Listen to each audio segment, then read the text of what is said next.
Konser Guyon Waton di Pasar Kemis. Gagal.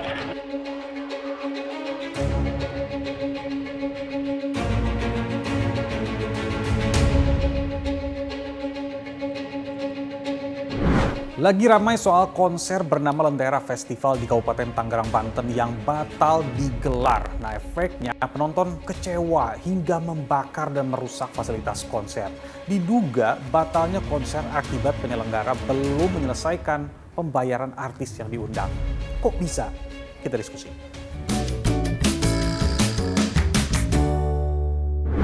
Suasana konser yang seharusnya menjadi tempat untuk hiburan berubah mencekam. Kobaran api membakar alat-alat konser. Bahkan ada juga yang mengambil kesempatan dalam kesempitan dengan menjarah peralatan. Pelaku pembakaran adalah penonton yang kecewa karena artis yang dinanti-nantikan tidak kunjung datang. Apalagi mereka sudah membayar hingga Rp135.000 untuk pembelian tiket. Dari jam 3. Dari jam 3 sore? Ya, saya sangat kecewa di sana. Bayar berapa sih Bang di konser tersebut Bang? Saya beli tiket tadi Rp135.000. Jadi dapat info dari pihak Guyon Watonnya karena masalah pembiayaan administrasinya karena belum lunas, jadi mereka berdua itu tidak bisa tampil di acara. Akibat kericuhan ini pihak penyelenggara pun akhirnya dipanggil polisi. Mereka diperiksa terkait dugaan adanya penggelapan uang konser yang menyebabkan sang artis tidak hadir. Ya, dari penyelenggara sudah 4 orang kami klarifikasi, tapi sebelum itu kami sudah melakukan upaya mediasi karena di dalam hal ini adalah pelaksanaan konser musik. Ya, mungkin dari setelah ini kami akan beberapa melakukan upaya-upaya kembali untuk membuat terang daripada suatu peristiwa. Buntut konser batal hingga penonton yang tidak bisa menahan emosinya ini jadi panjang. Kerugian bukan hanya penonton yang tidak bisa melihat artis kesayangannya tampil, tapi juga vendor karena ulah penonton yang malah merusak alat-alat konser. Perkiraan aja ya, kita kan belum hitung, belum dikalkulasikan berapa yang rusak ya. Mungkin hanya sekitaran di atas 500 juta lebih. Cuman untuk keseluruhan yang terbakar itu dari panggung, lighting, LED dan yang lainnya itu mungkin di atas 1,5 M ya. Saya pun akhirnya mengontak vendor lain dari acara konser Lentera Festival. Apakah para vendor ini mendapatkan ganti rugi dari kerugian alat-alat mereka yang rusak akibat kericuhan penonton? Prediksi malam itu sekitar 200-an. Tapi kan setelah sampai ke gudang, ke kantor, itu tetap Bang, saya minimkan bahwa barang-barang yang masih bisa terpakai, saya kanibalin terus. Dari 200 juta itu saya kurangin lagi. Untuk tuntutan saya, yang dua-duanya Bang, kalau untuk tuntutan saya, karena kan barang itu kan rental ya, sewa. Nah kalau sewa itu dari nominal harga sewa, aku taunya seperti perjanjian dari awal. Tapi kalau untuk kerusakan itu kalau memang dari faktor alam atau faktor konsleting dan segala macam dari itu barang, saya nggak minta ganti karena ini dari huru hara atau dari kerusakan massa yang memang dari awal kan kita fix masuk itu udah ada pertanggungjawaban dari mereka, dari klien saya lah, intinya dari klien saya. Jadi tetap saya minta untuk perbaikan. Dari barang saya berangkat bagus, ya pulang mesti harus bagus seperti saya berangkat tadi Bang. Kalau sudah seperti ini, siapa yang mau disalahkan? Tapi ini pendapat dari I.O. dan promotor yang sudah berpengalaman.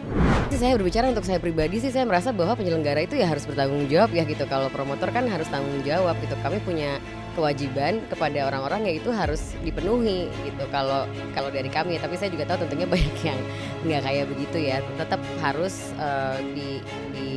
dipenuhi lah yang namanya kewajiban-kewajiban seperti itu, karena gimana juga harusnya kan ada kontraknya ya, harusnya vendor-vendor itu kan juga berkontrak secara hukum yang sah. Nah itu kan juga sebenarnya menjadi dasar untuk bisa mengejar hak tersebut.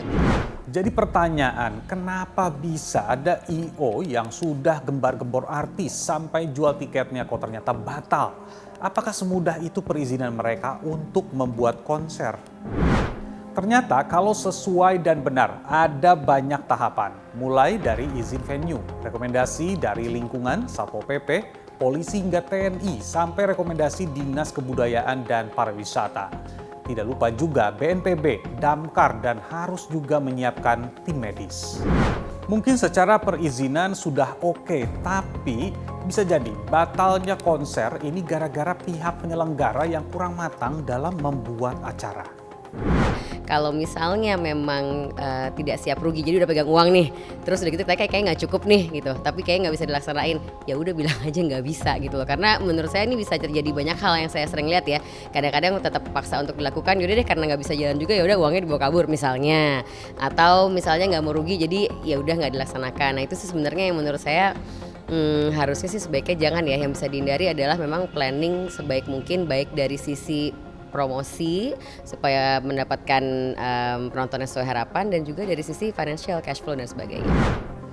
Kasus konser batal bukan kali ini saja. Pada tahun 2023 konser Bring Me The Horizon juga berhenti di tengah acara. Saat itu pihak penyelenggara mengumumkan harus menghentikan konser karena persoalan stage. Penonton pun naik ke atas panggung dan meluapkan emosinya. Gara-gara kasus ini, Menteri Pariwisata dan Ekonomi Kreatif Sandiaga Salahuddin Uno berencana untuk membuat sertifikasi promotor berlandaskan digitalisasi. Ya, bikin penonton kecewa lah, udah bayar-bayar gitu mahal-mahal kan udah jauh-jauh juga, mungkin ada yang dari luar kota buat bela-belain nonton kayak gitu ya, mungkin kecewa sih. Sebenarnya sedih sih ya, mereka penonton kecewa karena kan sudah bayar. Tapi akan lebih baik lagi kalau penonton itu bijak. Tidak seharusnya mereka membakar seenaknya seperti itu.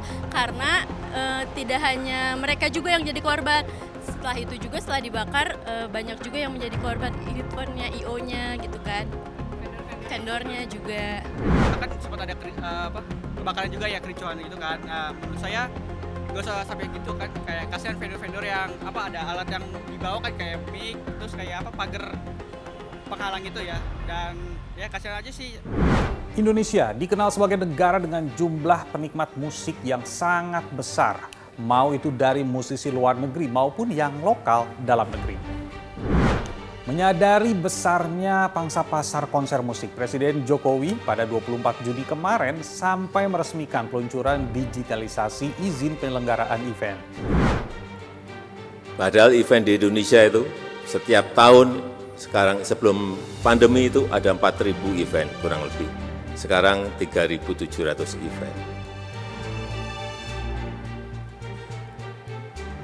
Jadi sekali lagi, ini sudah saya kejar-kejar lama, saya sangat mengapresiasi, sangat menghargai. Sekarang sudah ada OSS untuk penyelenggaraan event.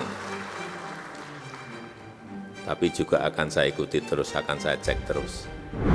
Nah, sudah sampai dibentuk khusus kayak begini, harusnya penyelenggaraan event bisa lebih baik lagi.